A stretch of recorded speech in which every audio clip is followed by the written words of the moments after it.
Lady Aghori, Shiva Vishnu బ్రహ్మ, అదేవిధంగా lady అఘోరిగా పిలుచుకునేటువంటి Alia Srinivas కూడా పిలుస్తున్నారు. దీనికి సంబంధించి 14 రోజులుగా రిమాండ్ ఉండాల్సిన లేడీ అఘోరి ప్రస్తుతం 117 రోజులు కూడా జైలు జీవితాన్ని గడిపి, అంటే శ్మశానంలో పూజలు చేయాల్సిన లేడీ అఘోరి ఒక జైల్లో గడపడం వల్ల ఎటువంటి అనుభూతిని పొందారు ఏంటి అని చెప్పి మనతో పాటు లేడీ అఘోరి శివవిష్ణు బ్రహ్మ ఉన్నారు. శివవిష్ణు బ్రహ్మ, చెప్పండి. అంటే మీరు 14 రోజులు రిమాండ్ ఉండాల్సింది 117 రోజులు జైలు జీవితం గడిపారు, ఏం చెప్తారు? అనుభూతి ఎట్లా ఉంది? హర హర మహాదేవ్, ఓం నమ శివ, అఘోరికాయ నమ, గురుదత్తే నమ, జై భోలేనాథ్. జైలు అనేది శ్రీకృష్ణుడి ప్లేస్ కాబట్టి నేను అలాగే భావించాను. అందులో అయితే నేనైతే హ్యాపీగా ఉన్నాను. నేను ఆ ధ్యానంలో లీలమై ఉన్నాను కాబట్టి అంత ఫరక్ అనిపించలే. ఎందుకంటే మేము ఎక్కడున్నా ఒకటేలాగా భావిస్తాం. అంటే ప్రస్తుత పరిస్థితి చూడొచ్చు, శ్రీవర్షిని ఇప్పటికే వెళ్ళిపోయింది, ఆ విషయంలో వెళ్ళిపోయిన తర్వాత మీరు కూడా జైల్లో జీవితం గడుపుతున్నారు. అంటే భవిష్యత్తులో శ్రీవర్షిని దగ్గరికి వెళ్ళే అవకాశం ఉందా? ఎక్కడికి వెళ్తున్నారు? నేనైతే ప్రజెంట్ అయితే కాశీ వెళ్తున్నాను. ఇక మీరు మిగతాది అడిగింది అయితే నేను దాని గురించి ఆలోచించదలుచుకోలేదు.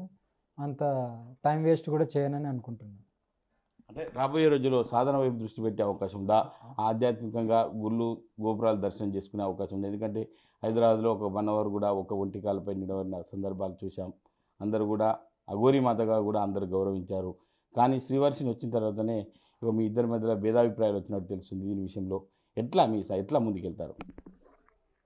వాళ్ళు వచ్చిండ్లు వెళ్ళారంటే అది వాళ్ళ ఊహకు వదిలేస్తున్నాను. నేను వాళ్ళ గురించి నేను మాట్లాడదలుచుకోలేదు, మీరు ప్రస్తావించారు కాబట్టి.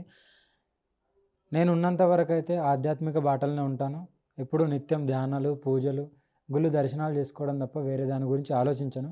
గురువుల ఆశీర్వాదం తీసుకొని వచ్చిన తర్వాత నా కార్యాచరణ నేను స్టార్ట్ చేయబోతున్నాను మళ్ళీ. ఓకే. అంటే ప్రస్తుత బదిలో 100 కోట్లు ఉన్నటువంటి అఘోరి అని చెప్పి ప్రధానంగా సోషల్ మీడియాలో వైరల్ అవుతున్న సందర్భాలను చూస్తున్నాం. ఇంటి దగ్గర చూస్తే అమ్మా నాన్న పరిస్థితి ఒక గడ్డు పరిస్థితి ఉంది, దయనీయ పరిస్థితి ఉంది. ఎట్లా భరోసా ఇస్తారు? తల్లిదండ్రులకు ఏం భరోసా ఇస్తారు? మీరు బయటకు వచ్చారు, ఎప్పుడు వెళ్తారు తల్లిదండ్రుల దగ్గరికి? తల్లిదండ్రుల దగ్గరికి చెప్తాను. ఇప్పుడు దానికి కొద్దిగా టైం ఉంది. ఇప్పుడే వెళ్తే మళ్ళీ వాళ్ళని ఇబ్బంది పెట్టిన దాన్ని అవుతాను. మళ్ళీ మీడియా రావడం, పబ్లిక్ రావడం, ఇదంతా హడావిడి ఉంటుంది కాబట్టి కొద్దిగా టైం తీసుకొని వెళ్తాను. ప్రజెంట్ అయితే చూడాలి ఇంకా. అంటే మీకు అరెస్ట్ అయిన తర్వాత మీ ఫోన్లు కానీ కారు కానీ అన్నీ తీసేసుకున్నారు. ఇప్పుడు ఒంటరిగా కాలినడకన వెళ్ళే పరిస్థితి ఉంటుంది కాబట్టి ఎట్లా మీ ప్రయాణం ఎట్లా సాగుతుంది? అంటే ఇప్పుడు కాశీకి వెళ్తా అని చెప్పి మీరు కూడా చెప్తున్నారు. ప్రయాణం ఎలా ఉండబోతుంది? ప్రయాణానికి సంబంధించి ఏం చెప్తారు? ప్రయాణం నా భోలేనాథ్ అయితే నాకు ఎప్పుడు ఆపలేదు ఇప్పటి వరకు. అది యథావిధిగా జరుగుతూనే ఉంటుంది. ఆ కార్లు, ఫోన్లు మళ్ళీ యథావిధిగా వస్తాయి, తీసుకుంటున్నా కూడా. అంటే ఇప్పుడు ఎక్కడికి వెళ్తున్నారు? ఇప్పుడు జైలు నుంచి మీరు బయటకు వచ్చారు, ప్రస్తుతం ఇప్పుడు ఎక్కడికి వెళ్తున్నారు మీరు? కాశీకి వెళ్ళిన తర్వాత ఒక 3 days ఉండి మళ్ళీ వస్తాను. అంటే తెలుగు రాష్ట్రాల్లో ఇప్పటివరకు మీకు ఒక మంచి నేముండే గతంలో, ప్రస్తుత పరిస్థితుల్లో తెలుగు రాష్ట్రాల్లో ఒక విరక్తి పుట్టే విధంగా మీపై దాడులు చేయడం కావచ్చు, అంటే మీరు పడుకున్న చోటే కూడా అద్దాలు పాల్గొట్టిన పరిస్థితి చూసాం. కానీ తెలంగాణ ప్రజలకు, ఇటు ఆంధ్ర ప్రజలకు ఏం చెప్తారమ్మా?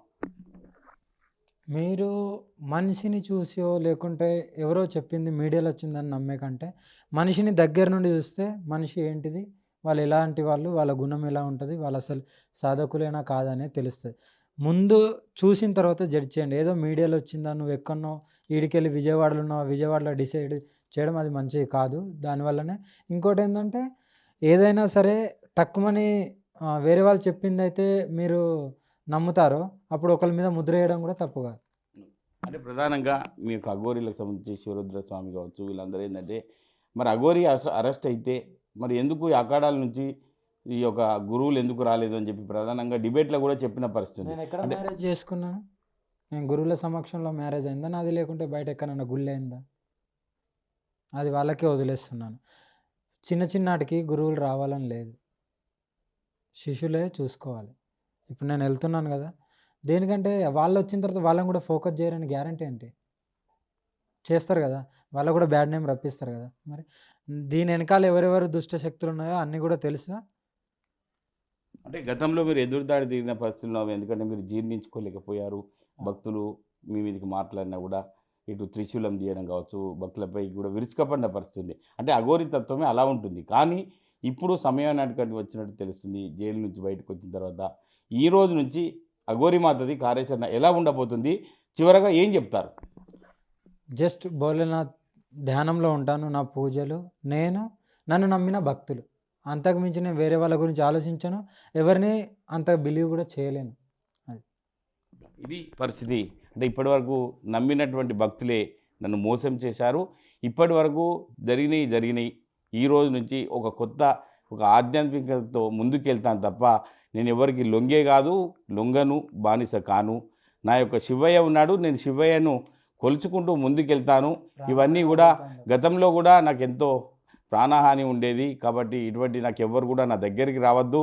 నా యొక్క ఆరాధన నా శివయ్యని నేను కొలుచుకుంటాను తప్ప నా దగ్గరికి ఏ భక్తులు కూడా రావద్దని చెప్పి ప్రధానంగా అఘోరి మాత, శివ విష్ణు బ్రహ్మ కూడా ఆర్టీవీతో కూడా పంచుకోవడం జరిగింది. కెమెరామెన్ నెల్లూరుతో మహేష్, ఆర్టీవీ, ఉమ్మడి మెదక్ జిల్లా. 2 తెలుగు రాష్ట్రాల్లో ఒక సంచలనం సృష్టించినటువంటి లేడీ అఘోరి, శివ విష్ణు బ్రహ్మ, అదేవిధంగా లేడీ అఘోరిగా పిలుచుకునేటువంటి అలియా శ్రీనివాస్ కూడా పిలుస్తున్నారు. దీనికి సంబంధించి 14 రోజులుగా రిమాండ్ ఉండాల్సిన లేడీ అఘోరి ప్రస్తుతం 117 రోజులు కూడా జైలు జీవితాన్ని గడిపి, అంటే శ్మశానంలో పూజలు చేయాల్సిన లేడీ అఘోరి ఒక జైల్లో గడపడం వల్ల ఎటువంటి అనుభూతిని పొందారు ఏంటి అని చెప్పి మనతో పాటు లేడీ అఘోరి శివ విష్ణు బ్రహ్మ ఉన్నారు. శివ విష్ణు బ్రహ్మ, చెప్పండి. అంటే మీరు 14 రోజులు రిమాండ్ ఉండాల్సింది, 117 రోజులు జైలు జీవితం గడిపారు. ఏం చెప్తారు? అనుభూతి ఎట్లా ఉంది? హర హర మహాదేవ్, ఓం నమ శివ, అఘోరికాయ నమ, గురుదత్తే నమ, జై భోలేనాథ్. జైలు అనేది శ్రీకృష్ణుడి ప్లేస్ కాబట్టి నేను అలాగే భావించాను. అందులో అయితే నేనైతే హ్యాపీగా ఉన్నాను. నేను ఆ ధ్యానంలో లీలమై ఉన్నాను కాబట్టి అంత ఫరక్ అనిపించలే. ఎందుకంటే మేము ఎక్కడున్నా ఒకటేలాగా భావిస్తాం. అంటే ప్రస్తుత పరిస్థితి చూడొచ్చు, శ్రీవర్షిని ఇప్పటికీ వెళ్ళిపోయింది. ఆ విషయంలో వెళ్ళిపోయిన తర్వాత మీరు కూడా జైల్లో జీవితం గడుపుతున్నారు. అంటే భవిష్యత్తులో శ్రీవర్షిని దగ్గరికి వెళ్ళే అవకాశం ఉందా? ఎక్కడికి వెళ్తున్నారు? నేనైతే ప్రజెంట్ అయితే కాశీ వెళ్తున్నాను. ఇక మీరు మిగతాది అడిగింది అయితే నేను దాని గురించి ఆలోచించదలుచుకోలేదు. అంత టైం వేస్ట్ కూడా చేయనని అనుకుంటున్నాను. అంటే రాబోయే రోజుల్లో సాధన వైపు దృష్టి పెట్టే అవకాశం ఉందా?